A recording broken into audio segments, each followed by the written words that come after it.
Morning friends, good morning बच्चों। मैं doctor Navratan. आज फिर हम जर्नल एंट्री की बात करेंगे। आज हम जो बात करेंगे कुछ स्पेशल केसेस की बात करेंगे।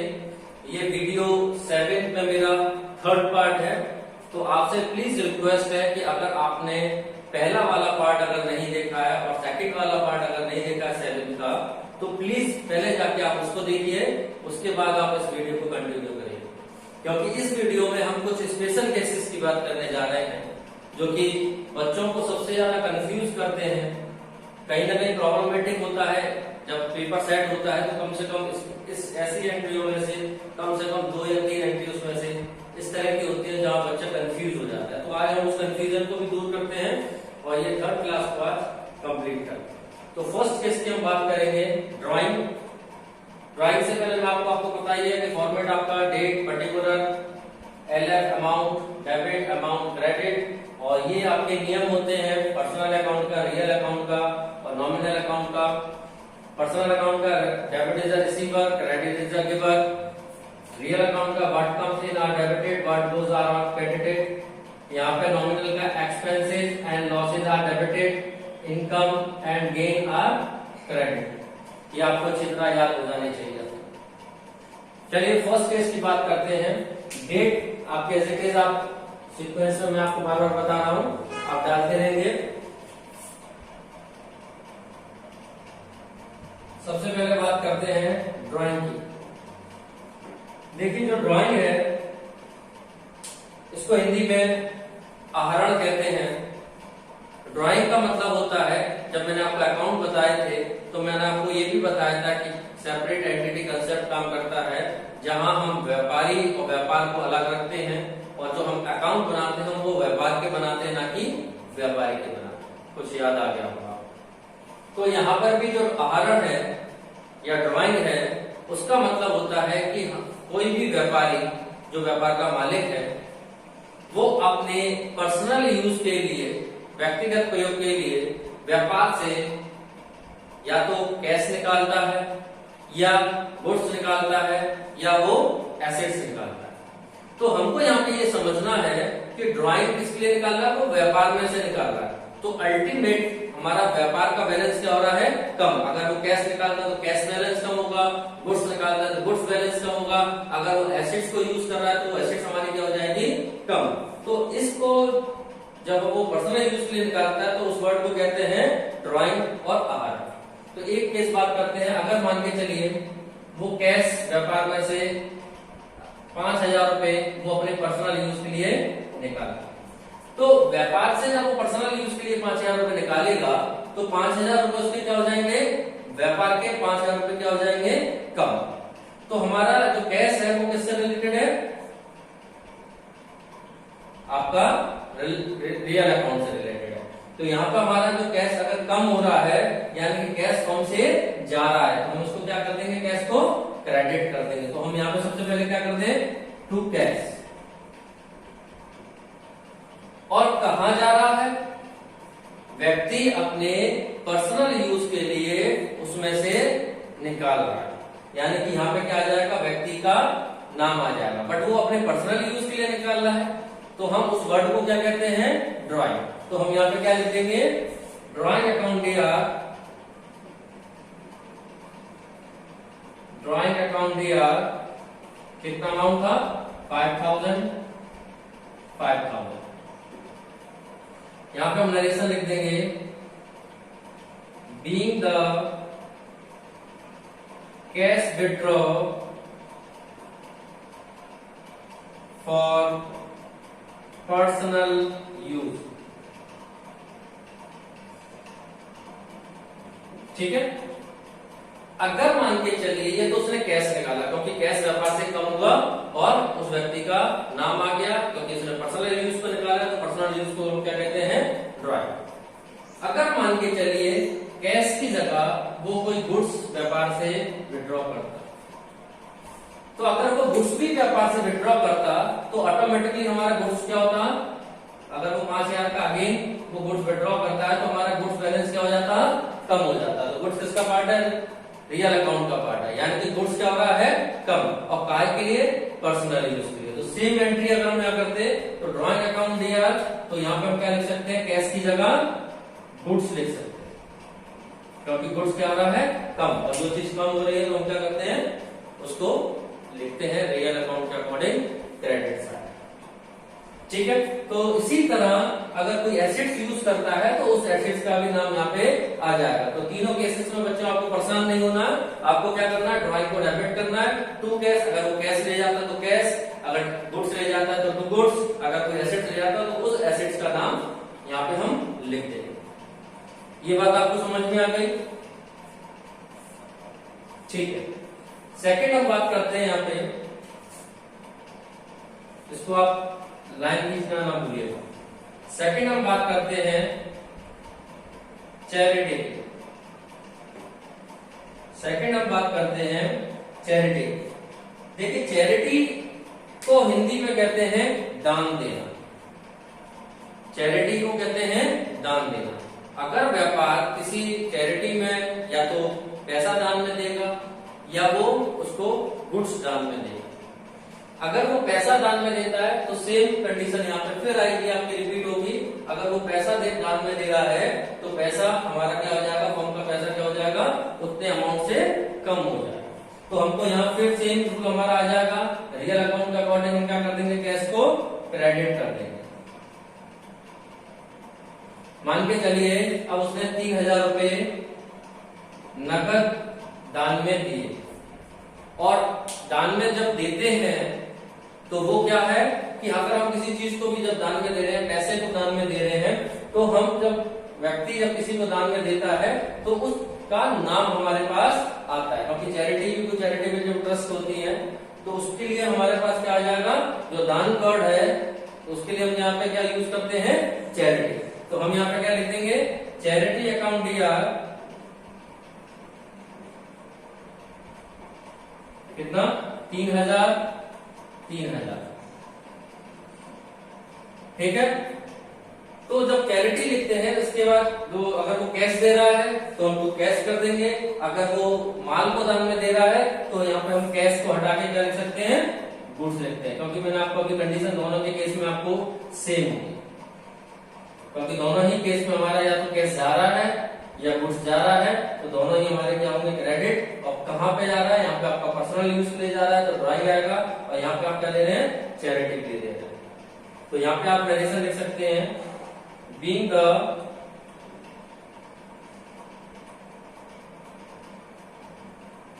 चैरिटी फॉर कैश या गुड्स, जो भी आप दान में देना चाह रहे हैं वो आप इसको यहाँ पे लिख सकते हैं। यहां तक आपको समझ में आ गया? चलिए मैं इसको रफ कर देता हूं, इसके आगे की बात करते हैं।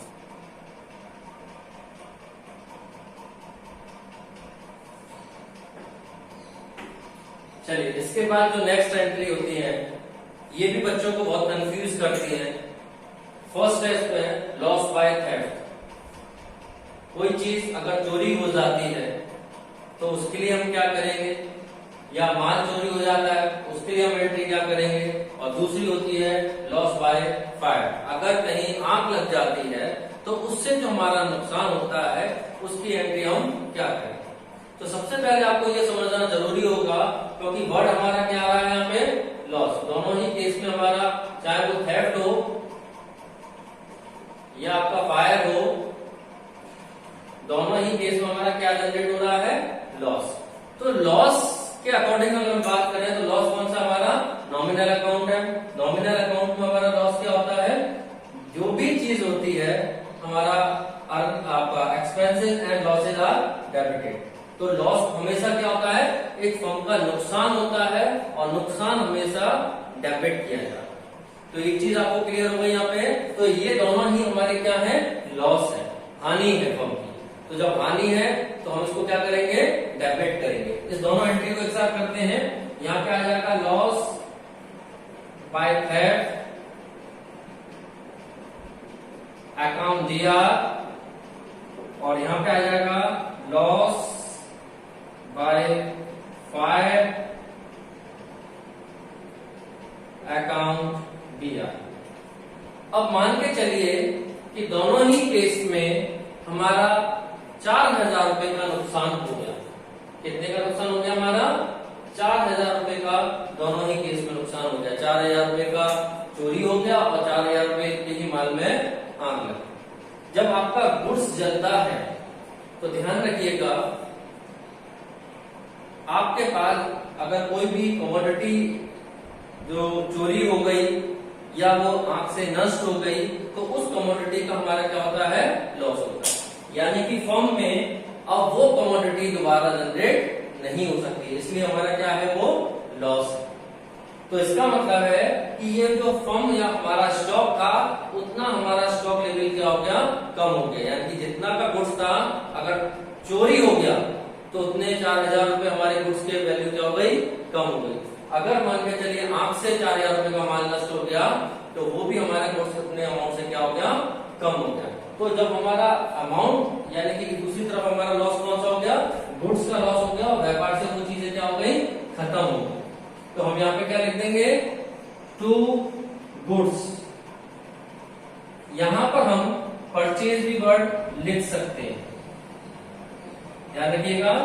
वैसे हम लिखेंगे टू गुड्स और यहां पर हम परचेज वर्ड भी लिख सकते हैं, क्योंकि जो माल हमारे पास अवेलेबल है वो हमने पहले तो परचेज किया है और वो हमारा सेल के लिए तैयार है। तो यहाँ पर सेल ना होकर हमारा क्या हो गया? लॉस हो गया। लॉस बाय थेफ्ट चोरी हो गया, लॉस बाय फायर आग से नष्ट हो गया। तो दोनों ही अमाउंट हमारे क्या हो जाएंगे? सेम अमाउंट मान के चलते हैं तो 4,000, ये 4,000, ये 4,000 और ये 4,000। नरेशन आपको जरूर लिखनी है। Being the loss by theft, जो अमाउंट है आप वो लिख सकते हैं। यहां लिखेंगे बीइंग द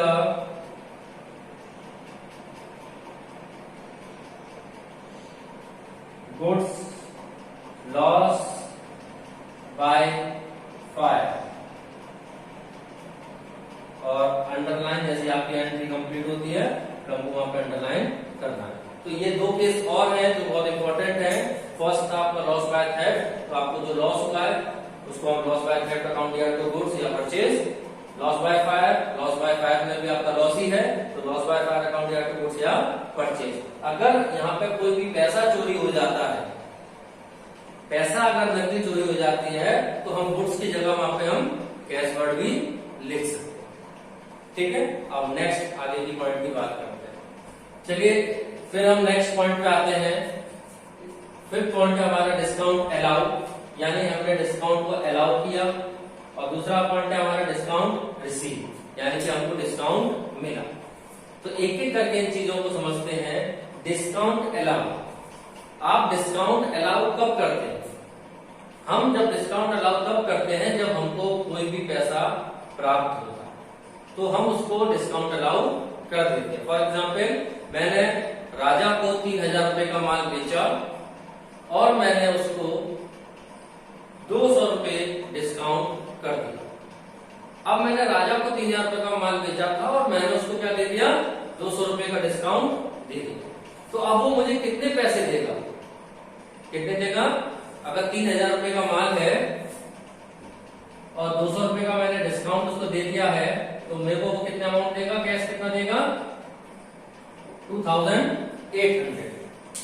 और ये जो अमाउंट हुआ हमको एक्चुअली मिलना था 3,000, मिला कितना? 2,800।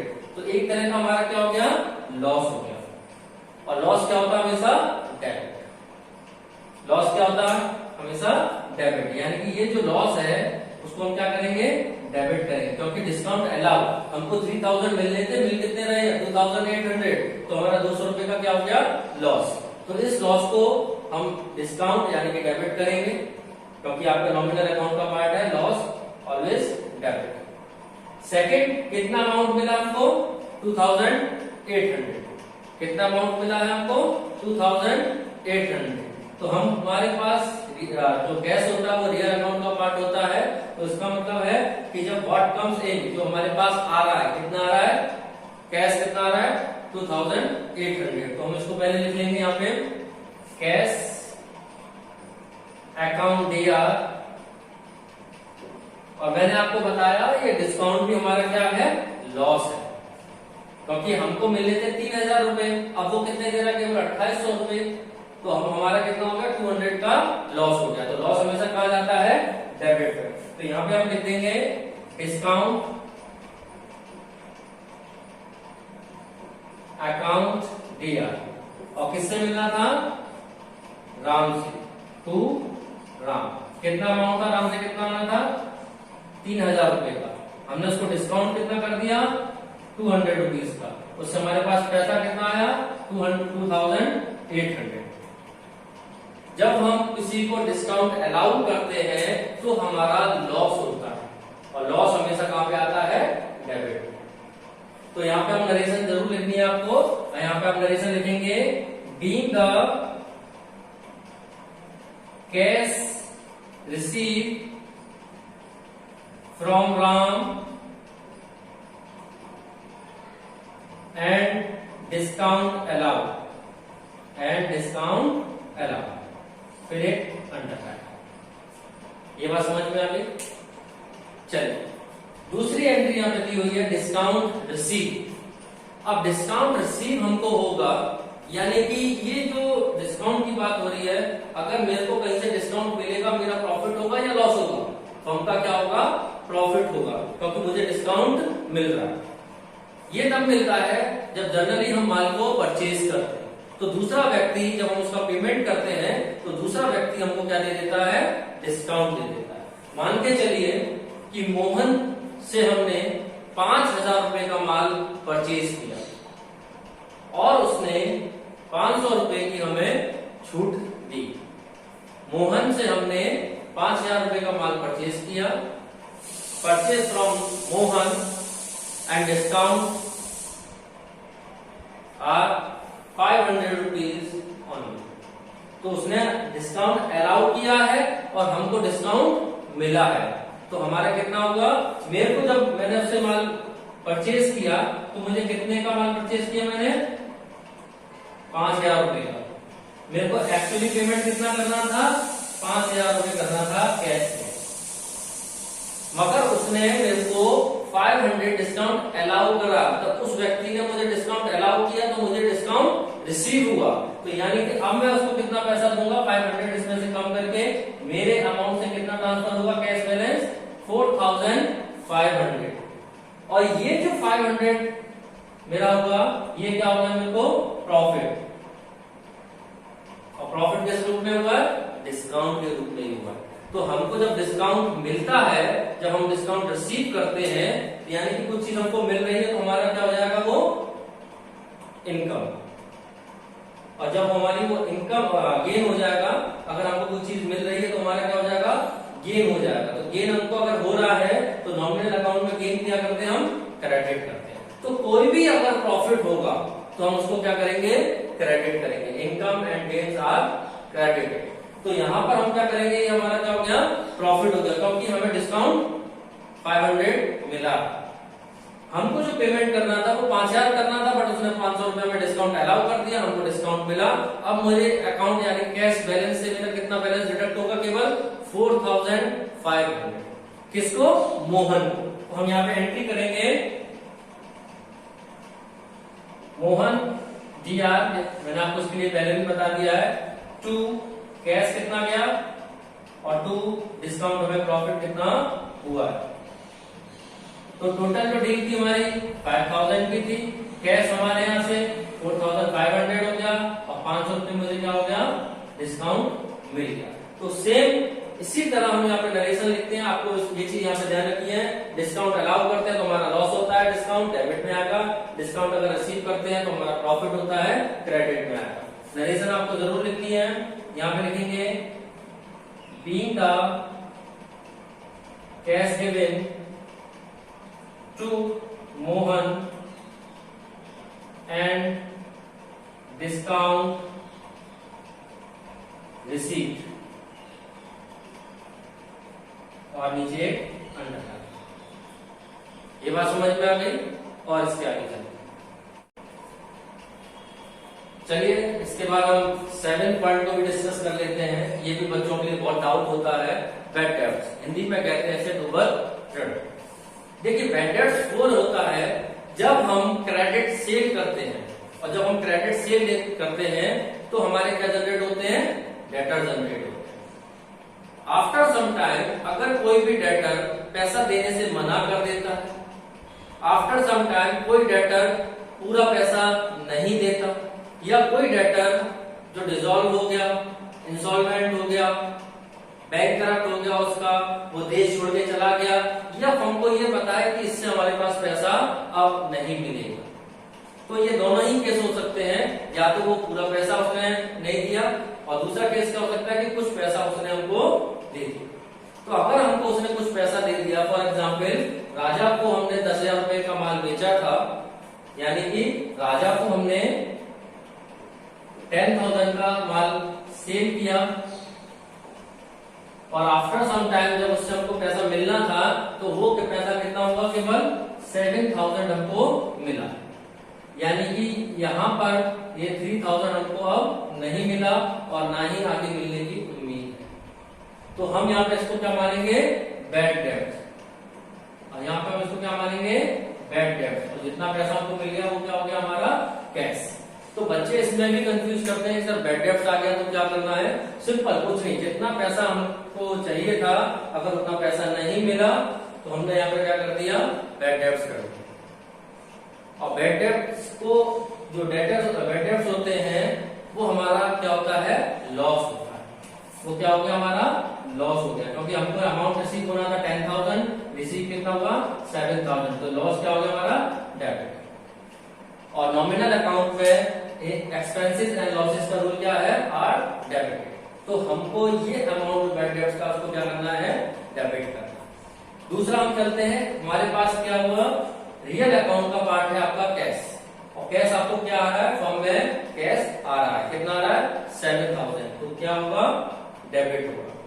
रियल अकाउंट में क्या होगा, what comes in are debit. तो हम यहाँ पे क्या करेंगे, कैश अकाउंट दिया, जितना पैसा हमको मिल गया है, बैड डेब्ट्स अकाउंट दिया, जितना पैसा हमको नहीं मिला, क्योंकि ये नहीं मिला तो हमारा लॉस है, और लॉस में जाता है डेबिट में। और 2, किससे पैसा हमको मिलना था, यहाँ पर जो पैसा मिलना था वो मिलना था हमें राजा से, टू राजा, ठीक है। अब यहाँ पे अमाउंट क्या आएगा, यहाँ पर वो अमाउंट आएगा जितना हमको मिल गया कैश, बैड डेब्ट्स हो गया जितना हमको नहीं मिला, और टोटल अमाउंट हमको राजा से कितना आना था, 10,000। तो यहाँ पर हम इसमें लिख देंगे इसकी narration, being the cash received from Raja 7,000 amount, and bad debts are कितना 300, और इसके नीचे अंडरलाइन करके इसको बंद कर दें। तो यहाँ पर हमने क्या करा, ये हमारा बैड डेब्ट्स हो गया, और बैड डेब्ट्स हम यहाँ पे हमारा क्या हो गया, लॉस हो गया। इन फ्यूचर कभी मान के चलिए उस व्यक्ति के पास पैसा आ गया, या उस व्यक्ति ने कहा कि मैं आपसे डील करनी है तो मैं आपको पहले पुराना वाला पैसा देना चाहता हूं, तो अगर इन फ्यूचर कभी भी ये बैड डेब्ट्स का पैसा अगर उसको रिसीव हो जाता, इन फ्यूचर कभी भी ये बैड डेब्ट्स का पैसा उसको रिसीव हो जाता, तो क्या होगा कि ये 3,000 रुपीज हमको और मिल गए, यानी कैश हमारे पास इंक्रीज हो गया, कैश हमारे पास आया। तो सबसे पहले हम क्या करेंगे, डेबिट करेंगे, कैश अकाउंट दिया। अब हमको यहाँ पे करना है, किसका पैसा हमारे पास आया, बैड डेब्ट्स का पैसा हमारे पास आया। किस फॉर्म में आया, बैड डेब्ट्स का, जो पहले हमारा बैड डेब्ट्स था वो हम क्या कर देंगे, जब वो नहीं आया था तो हमने डेबिट किया था, अब आ गया तो हमारा क्या हो गया, वो गेन हो गया, ठीक है। तो अगर गेन होता है तो क्या होगा, क्रेडिट होगा। तो हम यहाँ पे क्या लिखेंगे, टू बैड डेब्ट्स, जितना पैसा हमको बाद में मिल गया। यहाँ पे हम नरेशन लिख देंगे, being the bad debts receive.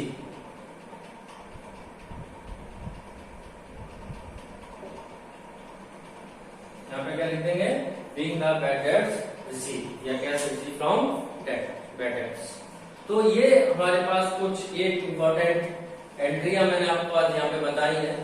इसके अलावा भी कुछ एंट्रियां होती हैं जो हम आपको न्यूमेरिकल के साथ बताते जाएंगे। तो ये मैंने आपको आज 8 एंट्रियां बताई हैं।